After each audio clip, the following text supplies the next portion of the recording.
गुरु प्यारी साध संगत जी, नमस्कार जी। आप सब कैसे हो? आशा करती हूँ बाबा जी के श्री चरणों में अरदास करती हूँ कि मालिक की कृपा से आप सब बहुत खुश होंगे, मौज बहार में होंगे और अवश्य ही भजन सिमरन में होंगे।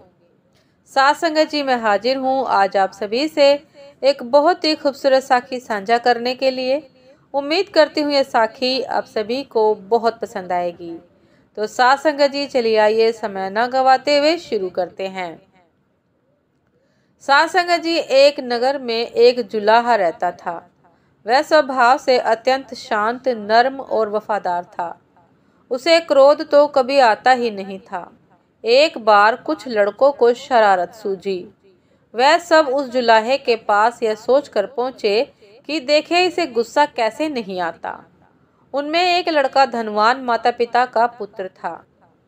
वह वहां पहुंचकर बोला कि यह साड़ी कितने की दोगे? जुलाहे ने कहा 10 रुपए की।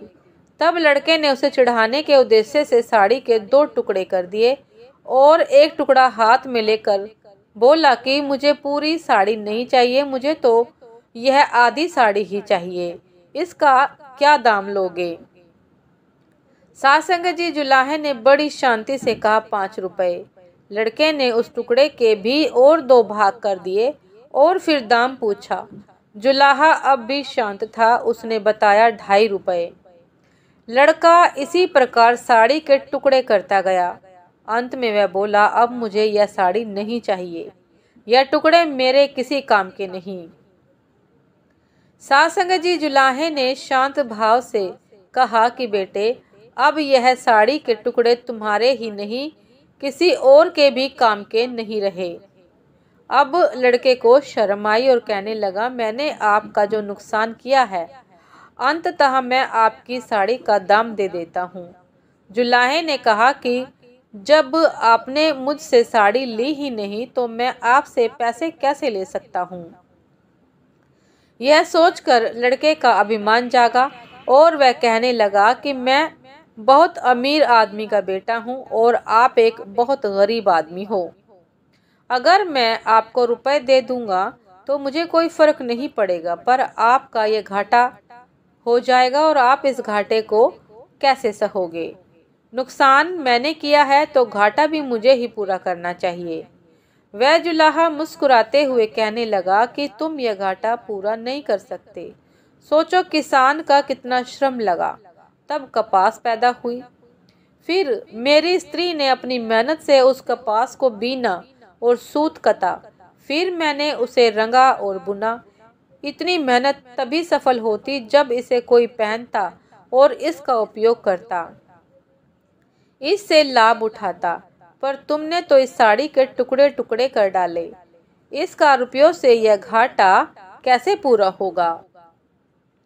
साध संगत जी, जुलाहे की आवाज में आक्रोश के स्थान पर अत्यंत दया और सौम्यता थी और लड़का शर्म से पानी पानी हो गया। उसकी आंखें भर आई और वह संत जी के पैरों में गिर पड़ा। तब जुलाहे ने बड़े प्यार से उसे उठाकर उसकी पीठ को थपथपाते हुए कहा कि बेटा, यदि मैं तुम्हारे रुपए ले भी लेता तो उसमें मेरा काम चल जाता, पर तुम्हारी जिंदगी का वही हाल होता जो उस साड़ी का हुआ है। साड़ी एक गई है, मैं दूसरी बना दूंगा, पर तुम्हारी जिंदगी एक बार अहंकार में नष्ट हो गई तो दूसरी जिंदगी कहाँ से लाओगे तुम? तुम्हारा पश्चाताप ही मेरे लिए बहुत कीमती है। मुझे तुमसे कुछ और नहीं चाहिए। साध संगत जी, संत जी की ऊंची सोच और समझ ने लड़के का जीवन बदल दिया।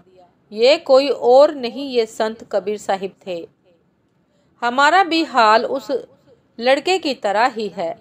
हमारा मन भी उस लड़के की तरह घमंडी हो गया है। यह मन उस लड़के की तरह ही हर एक को परखता रहता है और उस रास्ते को भूल गया है जिस रास्ते पर हमें चलकर उस प्रभु को याद करते हुए भजन सिमरन करना है और उस कुल मालिक को याद करके उस निज घर पहुंचना है।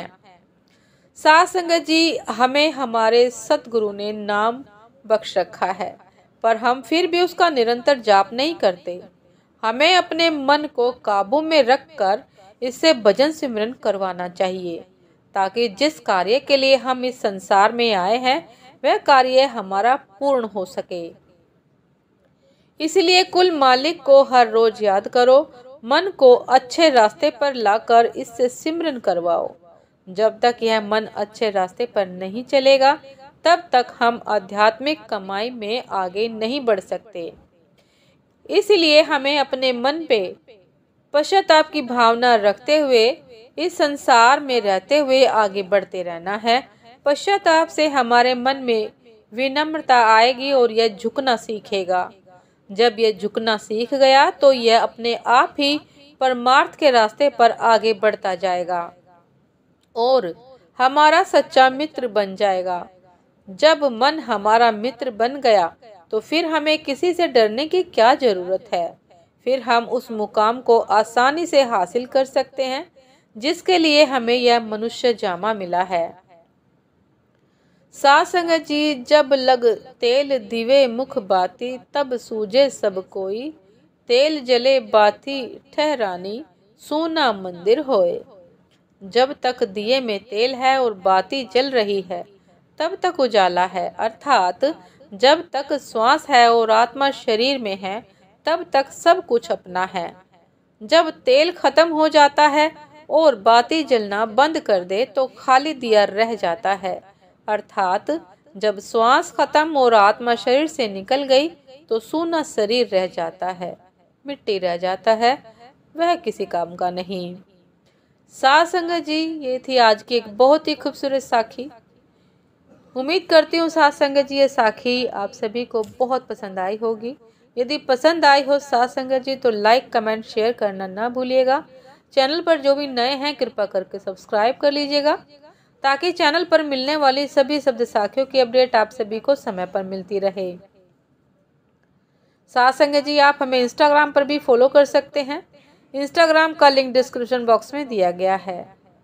साध संगत जी, आपसे फिर मुलाकात होती है एक नई सब साखी के साथ, एक नए विचार के साथ। तब तक के लिए आज्ञा दीजिए। नमस्कार जी।